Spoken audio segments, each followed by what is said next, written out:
Hello दोस्तों, आज हम पढ़ेंगे वर्कशीट नंबर 38 इंग्लिश की। नेल्सन मंडेला के ऊपर है आज भी हमारी वर्कशीट। तो हम पहले देख लेते हैं वर्कशीट में क्या लिखा हुआ है। Long walk to freedom.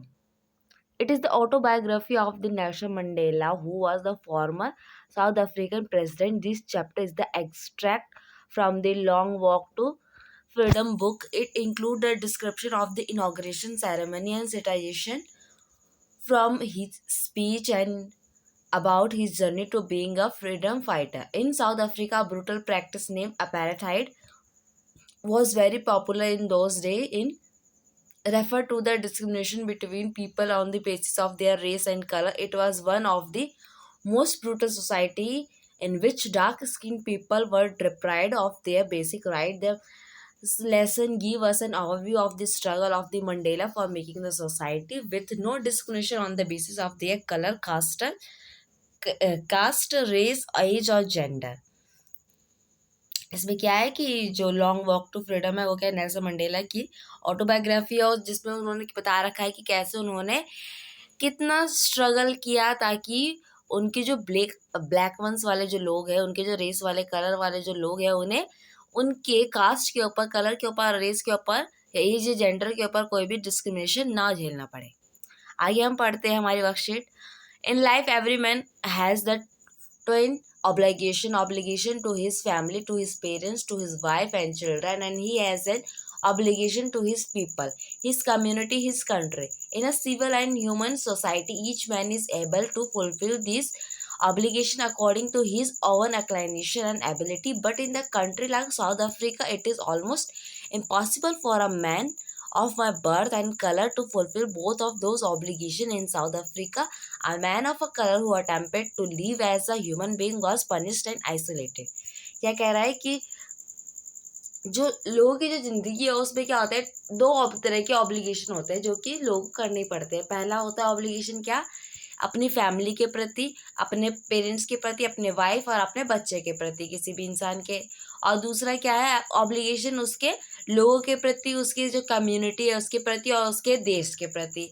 किसी भी सिविल या फिर ह्यूमन सोसाइटी जो समाज एक है, उसमें कोई भी इंसान ये अपने ऑब्लिगेशन को आराम से अपनी एबिलिटी के तौर पर उसे वो पूरा कर सकता है। लेकिन साउथ अफ्रीका जैसी कंट्री में ये ब्लैक वन जैसे यानी कि मंडेला जैसे लोगों के लिए क्या है, ये ऑब्लिगेशन पूरा करना उनके लिए पॉसिबल नहीं है। क्यों पॉसिबल नहीं है? क्योंकि वहाँ पर क्या है, वाइट वाले जो लोग हैं वो वहाँ रूल कर रहे हैं और उनके लिए उन्होंने क्या कर रखा है, सारे ब्लैक वंस वाले जो लोग हैं उन्हें दबा रखा है। I was born free in the every way that I could know, free to run in the fields near my mother hut, free to swim in the clear stream that ran through my village, free to roast meals under the star, ride the board break of slow moving bulls. It was only when I began to learn that my boyhood freedom was an illusion, when I discovered as a young man that my freedom has already been taken from me, that I began to hunger for it. क्या कह रहे हैं कि मैं पैदा ही हुआ था आज़ादी के लिए, हर तरह से आज़ादी के लिए, जितना मैं जान सकता हूँ कि मैं आज आराम से जो मेरी माँ के घर के आसपास में जो खेत है उसमें मैं आज़ादी से दौड़ूँ, आज़ादी से क्या करूँ, स्विम करूँ, तैरूँ ठंडे ठंडे पानी में। अब जो मेरे गांव से गुजरते हुए जाती है, रात के तारों के छाँव में मैं आराम से अपना खाना पकाऊँ, जो बुल है उनके ब्रॉड बैक यानी कि उनकी पीठ के ऊपर मैं आसानी से राइड करूँ। और ये मुझे तब रियलाइज़ होने लगा कि जो मेरा लड़कपन है ये सब क्या है, जो आज़ादी है ये मेरे लिए एकदम झूठी है, ये कुछ भी आज़ादी मेरी सच्ची नहीं है।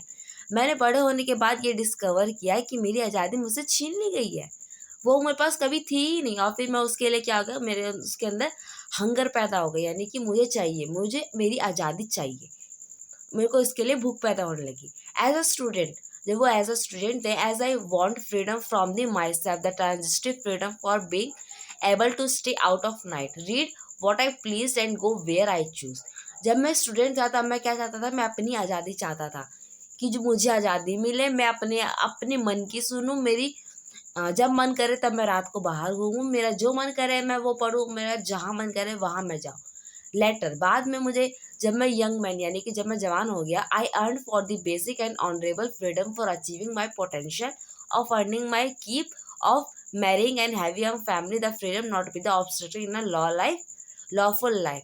लेकिन जब मैं बड़ा हुआ तब मैंने क्या जाना कि मुझे मेरी जो बेसिक आज़ादी है वो मुझे चाहिए, मेरी जो पोटेंशियल्स है उस पे मेरे को आज़ादी मिलनी चाहिए कि जो मैं चाहता हूँ वो मैं कर सकूँ, आसानी से मैं कमा सकूँ, मैं शादी कर सकूँ, अपनी फैमिली रख सकूँ, और मुझे एक आज़ादी चाहिए जिसमें कोई भी मेरे साथ अन्याय ना हो।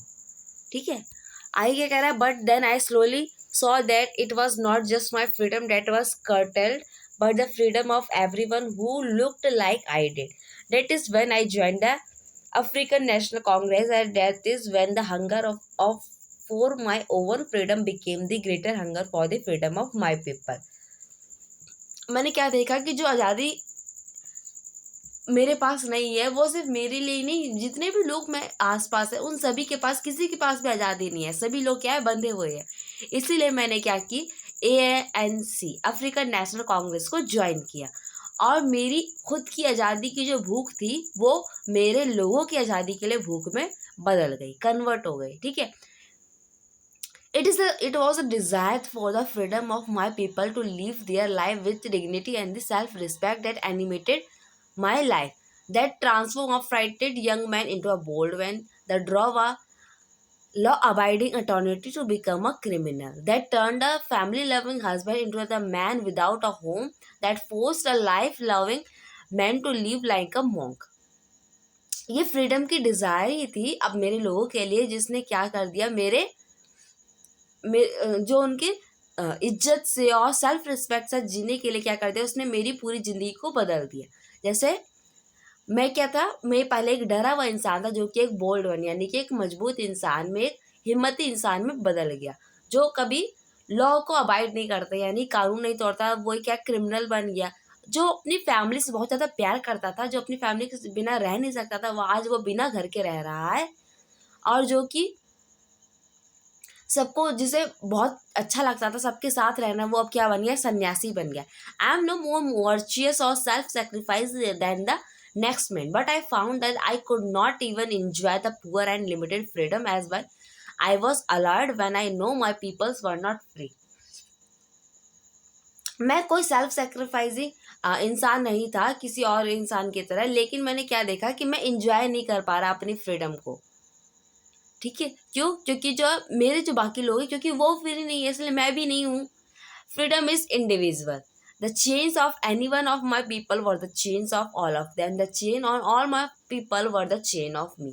क्या कहते हैं, फ्रीडम जो है इंडिविजुअल है, क्योंकि अगर किसी भी मेरे जो लोग हैं किसी के ऊपर अगर चेन है तो क्या उन सब के ऊपर चेन है, और मेरे लोगों के ऊपर चेन है तो क्या वो मेरे लिए भी वो चेन है, यानी कि मैं भी उनसे चेन से बंधा हुआ हूँ। I know that the oppressor must be liberated just as surely as the oppressed. A man who takes away another man's freedom is a prisoner of hatred. He is locked behind the bars of prejudice and the narrow mindedness. The oppressor and the oppressed alike are robbed of their humanity. क्या कहते हैं, मैं जानता हूँ कि जो oppressor होता है यानी कि जो शोषण करने वाला है उसे भी पीड़ित व्यक्ति की तरह ही उसे भी आज़ादी मिलनी चाहिए। क्यों? क्योंकि वो भी क्या है, अपनी उसकी भी आज़ादी खो गई है। कैसे? वो जो घृणा है, हेट्रेड जो है उसका वो क्या है, प्रिजन है, यानी वो उसका कैदी है। वो कहाँ किसके पीछे बंधा हुआ है, वो प्रिजुडाइस और नैरो माइंडनेस के पीछे बंधा हुआ है। ऑपरेसर और ऑपरेटिव, ऑपरेस्ड और ऑपरेटर दोनों को ही क्या, उसकी ह्यूमैनिटी क्या हो गई, छिन गई है, और उन सभी को क्या मिलनी चाहिए, आज़ादी मिलनी चाहिए। आइए हम क्वेश्चन देते हैं, what are the obligation that every man has in the life. Nelson Mandela ने क्या कहा, ऑब्लिगेशन कौन से होते हैं जो कि हर इंसान के व्यक्ति के लाइफ में होते हैं, तो ऑब्लिगेशन लिखने हैं। First obligation is to the one family, parents, wife and children. The second obligation is to his family, community and the country. Second question कह रहा है, why was it is impossible for a man of Mandela birth and colour to discharge his obligation. यानी Mandela के जो colour वाले लोग हैं वो उनके ऑब्लिगेशन उनको पूरा करना क्यों उनके लिए क्यों वो नहीं कर पा रहे हैं, तो इसका आंसर है because south Africa was ruled by the white man. क्योंकि साउथ अफ्रीका में वाइट वन के द्वारा रूल किया जा रहा है और वो क्या कर रहे हैं, उनको ऑप्रेस कर रहे हैं। What kind of freedom did Mandela earn for as a man? जो मंडेला है उन्होंने मैन, जब वो मैन बन गए तो उन्हें कैसी फ्रीडम चाहिए? As a man he wanted the basic freedom and honourable freedom for of achieving his potential, earning his keep, marrying and having a family. Next question है why did Mandela join the African National Congress? Mandela ने African National Congress क्यों join किया? तो मैंने क्या लिखा है, he join ANC to gain the freedom for himself and his people.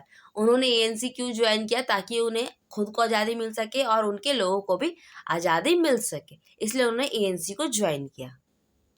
ठीक है। फिफ्थ क्वेश्चन है व्हाई डिड मंडेला से the freedom was individual? Mandela ने ऐसा क्यों कहा कि फ्रीडम जो है इंडिविजुअल है? तो मैंने क्या लिखा है, Mandela said the freedom was individual because he believe that if any one person of his country was change then Mandela was also change. Mandela क्या कहते हैं, वो ऐसा मानते हैं कि कोई भी उनकी कंट्री का इंसान जो अगर चेन है तो क्या है, मंडेला भी खुद चेंज है, यानी वो भी खुद बंधे हुए हैं। सिक्स क्वेश्चन है does Mandela think the oppressor is free, why and why not? क्या मंडेला ये सोचते हैं कि जो ऑपरेसर है वो फ्री है? तो क्या इसका आंसर है, इसका आंसर है Mandela thinks that the oppressor is not free because he is the prisoner of hatred, he is locked up by the prejudice and the narrow mindness. Okay. Seventh question क्या कहता है, find the word from the passage which means, यानी कि आपको passage में से words ढूंढने हैं जिसके, तो पहला वर्ड है duty, second tendency, third temporary, D unreality, E righteous और प्री कंसिप्ट आइडिया। तो इसके आंसर मैंने लिख रखे हैं, देखते हैं। ड्यूटी को लिए ऑब्लिगेशन, टेंडेंसी के लिए ability, temporary transitory, unreality illusion, righteous virtuous और प्री कंसिप्ट आइडिया प्रेजुडाइस। आई क्या लिखता है कि 8 क्वेश्चन है, in group over the phone discuss the issue suggested in the box below and prepare speech of following topic। क्या कह रहा है कि आप अपने फ़ोन पे ग्रुप में डिस्कशन कीजिए और आप अपने लिए एक स्पीच तैयार कीजिए इस टॉपिक पे, ट्रू लिबर्टी और his freedom from the poverty, depression and all of the discrimination. यानी कि आपको सिर्फ इसको डिस्कस करना है और स्पीच तैयार करनी है, आपको लिखना नहीं है। तो आप इसे आराम से डिस्कस कीजिए अपने दोस्तों के साथ और फिर एक स्पीच इजीली तैयार कर लीजिएगा। ओके फ्रेंड्स, यहाँ पे हमारा वीडियो कंप्लीट होता है। आपको वीडियो कैसा लगा प्लीज़ बताएं, इसे लाइक कीजिए, कमेंट कीजिए, शेयर कीजिए और आगे जुड़ने के लिए हमारे चैनल को सब्सक्राइब कीजिए। Thank you.